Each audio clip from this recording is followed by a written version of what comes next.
et à tous, on commence cette revue de presse au Portugal avec la démonstration de la Seleção face au Luxembourg ce lundi. Une victoire 9-0 qui reste dans l'histoire comme le résume Record ce mardi. Trois Lusitaniens en ont profité pour inscrire chacun un doublé avec Gonçalo Ramos, Diogo Jota et Gonçalo Ignacio. Bref, c'était la fête hier pour le Portugal.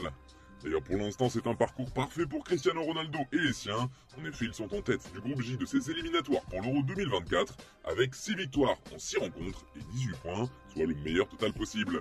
Il s'agit au passage de la plus large victoire de l'histoire du Portugal, comme le rapporte Record sur sa couverture. Forcément, cette déculottée fait les gros titres de la presse au pays. On retrouve ainsi la Seleção en une do jogo également. Le quotidien fait dans le jeu de mots avec la célèbre chanson des Beatles, mais cette fois, l'amour est remplacé par le chiffre 9 en portugais. All you need is 9, titre ainsi au jogo. Allez, on file en Italie maintenant avec Paul Pogba qui fait les gros titres comme on vous l'expliquait dans le JT d'hier. Le Français a été contrôlé positif à la testostérone lors du premier match de la saison. Il a été suspendu à titre conservatoire en attendant une contre-analyse. Comme le rapporte la Gazzetta dello Sport, la pioche risque jusqu'à 4 ans de suspension. Le cauchemar de Pogba résume ainsi le journal au papier rose sur sa couverture.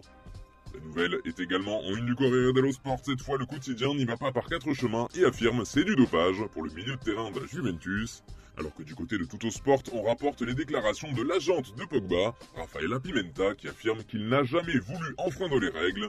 Le quotidien explique aussi que la Juventus attend une contre-analyse mais qu'elle reste confiante et assure avoir agi dans les règles pour le rétablissement de son joueur. A noter que selon la Gazzetta dello Sport, la Juve a le droit de suspendre le salaire du joueur impliqué dans une affaire de dopage et qu'elle pourrait même demander la résiliation de son contrat en cas d'implication volontaire. La nouvelle fait grand bruit forcément et pas qu'en Italie. En effet, on retrouve le français en couverture de nombreux journaux, notamment en Angleterre, à l'image du Times ou encore du Daily Telegraph. Et c'est également le cas dans l'Hexagone avec l'équipe qui évoque aussi Paul Pogba sur sa une. Pogba au plus bas résume le média sportif. Ce dernier nous livre quelques détails comme la longue suspension que risque le milieu de terrain et explique aussi que la testostérone possède des effets anti-fatigue. On retrouve la pioche en une des pages sport des journaux généralistes comme Le Figaro ou encore Le Parisien. Ce dernier revient sur le test antidopage positif mais aussi plus largement sur cette dernière année qui a été très difficile pour le joueur, marquée par les blessures et les rechutes, mais aussi par les affaires extrasportives. Les derniers mois de Paul Pogba ont été très difficiles et ça risque de continuer pour lui. On part en Espagne car la Roja joue également ce mardi mais face à Chypre. Et ce match pourrait bien être le premier pour Lamine Yamal en tant que titulaire de la sélection.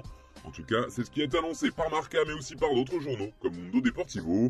Le jeune Yamal est désormais un des joueurs à suivre de la Roja, lui qui est devenu face à la Géorgie le plus jeune joueur de l'histoire à porter le maillot de la sélection espagnole. C'est également ce que rapporte Sport ce mardi, qui ajoute qu'il s'agit là d'une nouvelle occasion de briller pour le nouveau joyau du football ibérique. Réponse ce soir. Allez, on termine ce tour de la presse en Espagne encore. Cette fois, il s'agit du FC Barcelone et de ses futurs recrues. Et oui, les Catalans se sont déjà tournés vers le prochain mercato, visiblement. En tout cas, d'après Mundo Deportivo, le Barça a déjà tout prévu. Cet été, certaines pistes ont été abandonnées à cause de difficultés financières, comme pour Bernardo Silva. Mais selon le journal, les Blaugrana ont toutes leurs chances de l'enrôler cet été.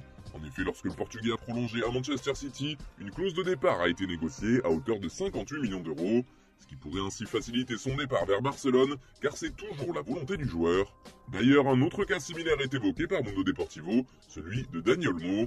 Lui aussi a prolongé et lui aussi possède désormais une clause libératoire, cette fois de 60 millions d'euros, un montant très proche de celui du Portugais.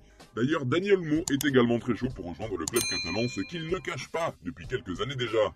Voilà, c'est tout pour ce matin, merci de nous avoir suivis, bonne journée à tous,